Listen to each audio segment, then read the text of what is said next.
Hey, I see you were looking at my buddy John Wesley here. Not to be disassociated from Mr. John Wesley bobblehead, but this picture is cool because at one time I had this picture of John Wesley, the founder of Methodism, hanging in my church office. Now, my son is named John Wesley. One day, he couldn't have been 3 years old. He was in my office and he wanted to know who that was. And I said, well, that's the man you're named after. That's John Wesley. And he started crying. I mean, real tears, just bawling. And I said, son, John, what's the matter? And he was pointing, and he said, I don't want to look like that when I grow up, you know. And I don't blame him. I wouldn't want to. No, John, you're not going to look like that.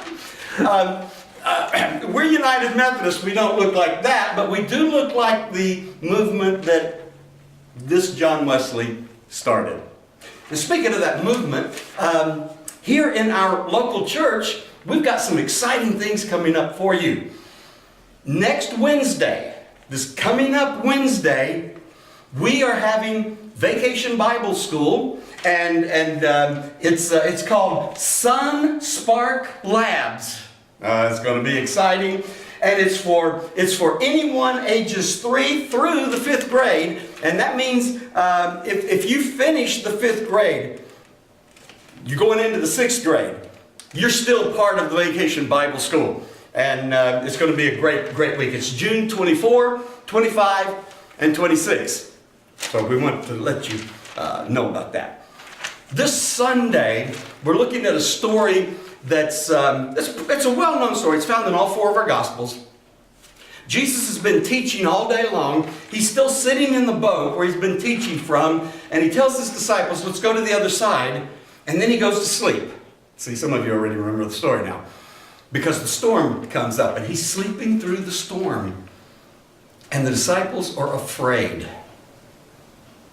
These disciples understand boat on a storm in the waters because they fish. This is what they've done for a living. They understand the danger that they're in.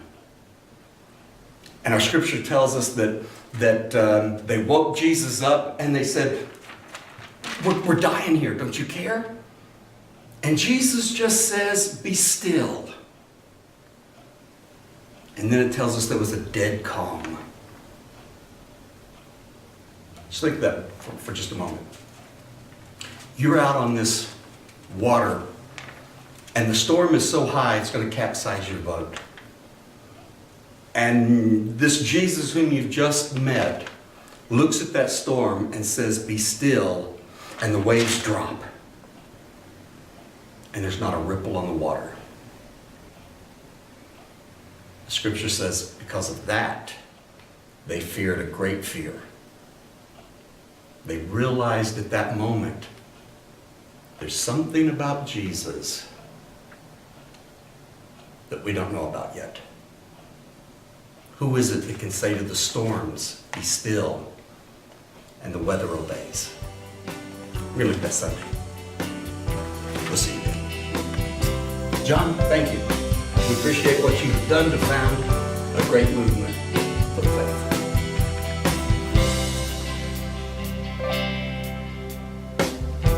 Woke up every day and lived my life in control.